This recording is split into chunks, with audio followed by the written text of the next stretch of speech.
ETV ప్రేక్షకులకి నమస్కారం. Triple X detergent soap శుభమస్తులో ఈ వారం గ్రహఫలం కార్యక్రమానికి స్వాగతం. ముందుగా అక్టోబర్ 21వ తేదీ నుండి 27వ తేదీ వరకు ఉండే మేషాది రాశుల వారి శుభ అశుభ ఫలితాలని, అవసరమైన సందర్భాల్లో ప్రత్యామ్నాయ మార్గాల్ని తెలుసుకుంటారు.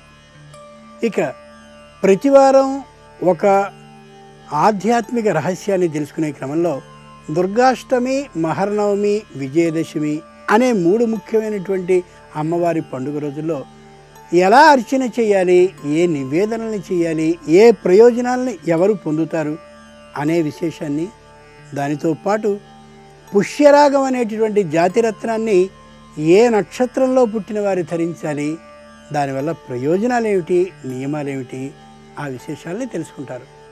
ముందుగా నేటి పంచాంగం.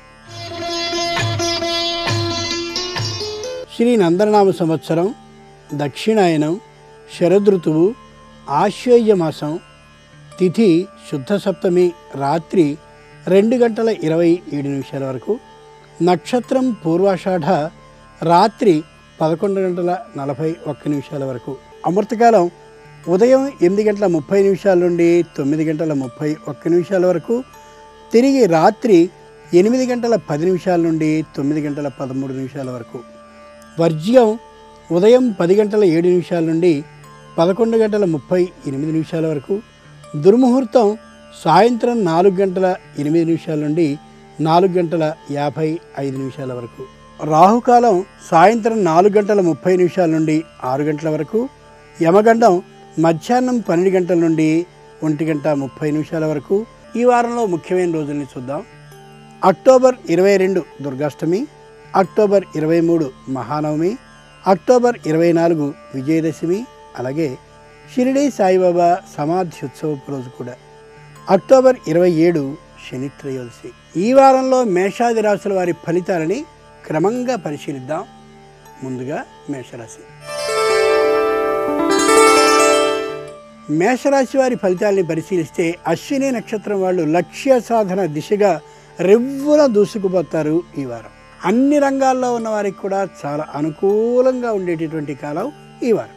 భరణి నక్షత్ర జాతకులకి ఉద్యోగంలో చక్కని గుర్తింపు, వారి ప్రతిభకి తగిన అవకాశముతో పాటు ఓ పారితోషికం కూడా లభించే అవకాశం కనిపిస్తోంది. కృత్తికా నక్షత్ర జాతకులకి ఆగిపోయిన పనంటూ ఏదీ ఉండదు, అన్ని పనులు సక్రమంగా ముగుస్తాయి.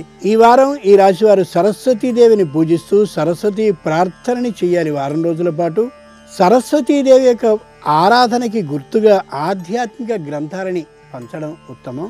ఇక ఈ రాశివారు ఈ వారంలో ఏ విధమైన తొందరపాటు నిర్ణయాల్ని చేయకుండా ఉండాలి. ఇక వృషభ రాశి వారి ఫలితాలని పరిశీలించి చూస్తే కృత్తికా నక్షత్ర జాతకులు వచ్చినటువంటి అవకాశాన్ని సద్వినియోగం చేసుకోండి.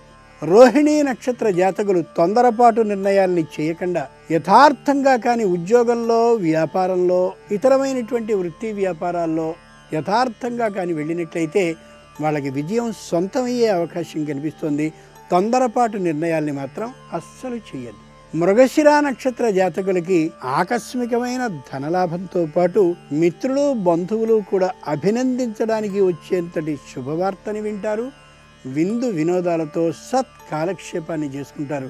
ఈ వారం అంతా కూడా దుర్గాదేవి స్తోత్రాన్ని ఈ రాశివారు పఠించడం మంచిది. ఇక అమ్మవారికి చిత్రాన్నాన్ని అంటే పులిహారని నివేదన చేయడం ఈ వారం రోజుల పాటు మంచిది. ముత్తైదువులకి వాయినాన్ని ఇస్తూ నూతన వస్త్రాలు నీయడం ఉత్తమం. మిథున రాశి వారి ఫలితాలని పరిశీలించి చూసినట్లయితే మృగశిర నక్షత్ర జాతకులకి వారు అనుకున్నటువంటి ఆ పరీక్షలలో విజయం ఖచ్చితంగా సాధింపు జరుగుతుంది. అంటే విజయం సాధించి తీరుతారు. వ్యాపారంలో కూడా కొత్త మెళుకువల్ని తెలుసుకుని నూతన వ్యాపారానికి సంబంధించిన ఆలోచన చేయడమే కాక దాన్ని ప్రారంభించినా ఆశ్చర్యపడాల్సిన అవసరం లేదు. ఆర్ద్ర నక్షత్ర జాతకులు పై ఉద్యోగం కోసమో, వ్యాపారంలో మరింత మెళుకువల్ని తెలుసుకునేందుకోసమో ఎక్కడికో వెళ్ళి తగిన శిక్షణని పొందేటటువంటి కాలం ఈ వారం. పునర్వసు నక్షత్ర జాతకులకి అమోఘమైనటువంటి గ్రంథ పఠన అవకాశం ఈ వారం కనిపిస్తోంది. లేదా ప్రయాణాలు కలిసి రావడం కానీ జరుగుతుంది. ఈ మిథున రాశి వారు అన్నపూర్ణ అష్టకాన్ని పఠిస్తూ అన్నపూర్ణని సేవించడం ఈ వారం రోజులు ఉత్తమం. నవధాన్యాలని ఆలయాల్లో అందించడం అవసరం. ఈ నవరాత్ర కాలంలో అన్న సంతర్పణం జరుగుతూ ఉంటుంది కాబట్టి అన్న దానానికి సహాయాన్ని చేయడం ఉత్తమం. ఇక కర్కాటక రాశి వారి ఫలితాలని పరిశీలిస్తే పునరుసు నక్షత్ర జాతకులకి ఎంత జాగ్రత్తగా ఉన్నా రుణాన్ని చేయక తప్పని పరిస్థితి కనిపిస్తోంది.